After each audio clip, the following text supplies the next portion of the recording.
Well, since this happens all the time, I figured I'd do a video on it. This is our lovely garage door opener. It's a 2008 Liftmaster, probably really a 2007. Half horsepower installed by the builder. You know, garage door. It's taken a beating over the years. These two giant black things at the top of your garage door are your springs. These are the things that when they break, they make a sound that sounds like somebody shot a shotgun off in your garage. They are unmistakable when they break. You need to keep those serviced and lubricated so they don't break. I don't know how often they recommend, but I would probably recommend you get it done at least every other year.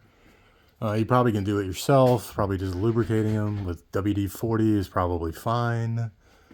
But if you don't, then one will break. You will know it's broken when you see it's separated from the steel connecting rod. Like if it's moved away either way, then it's broken. So if your kids are playing in their garage and they're practicing baseball and the door is up and they wrap their bat around this and pull it down real hard and it slams the door to the ground, it will break the spring if it's old and not properly maintained, which is what just happened to us. So anyway, like if you go to pull on your release cord and you can't open your garage door, it means one of your springs is broken or it's so seized up it won't move. Just things to check on in your lovely garage. These things cost about $1,000 just for the, the lovely little unit here is probably, used to be like $300. It's probably $1,000 now. They get a lot more fancier with the Wi-Fi and all this other stuff. But replacing the whole garage door is a whole another thing.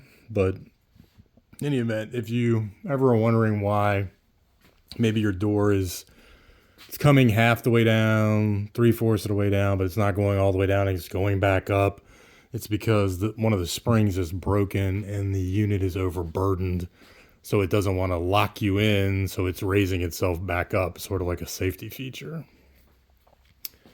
But I would recommend you get your tracks and the springs lubricated every other year so they don't break. I think if you do that, like I've had to replace them probably 4 times now since 2008.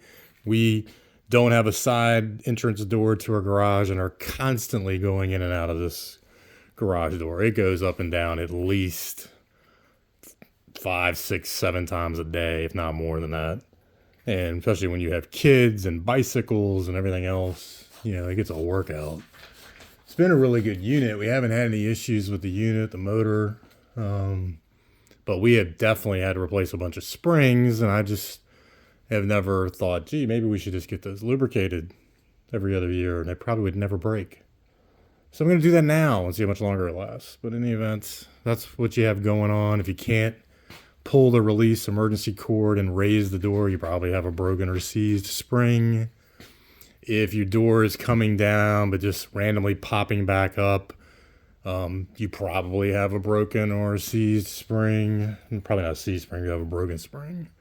And just remember, you can tell if they're broken if the spring separates away from the centerpiece. Anyway, so you can see we have a brand new spring. Again, I know this is at least the 4th one I've had to replace.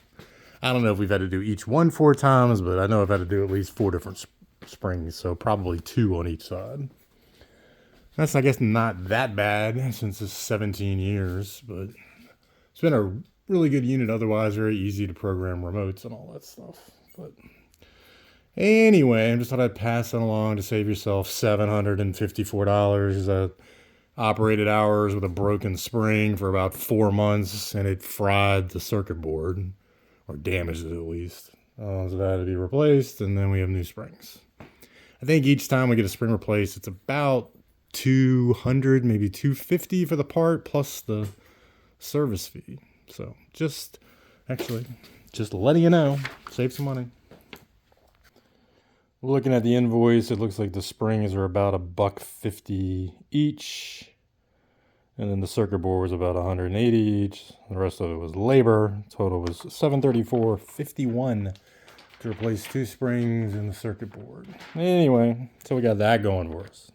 Have a good day.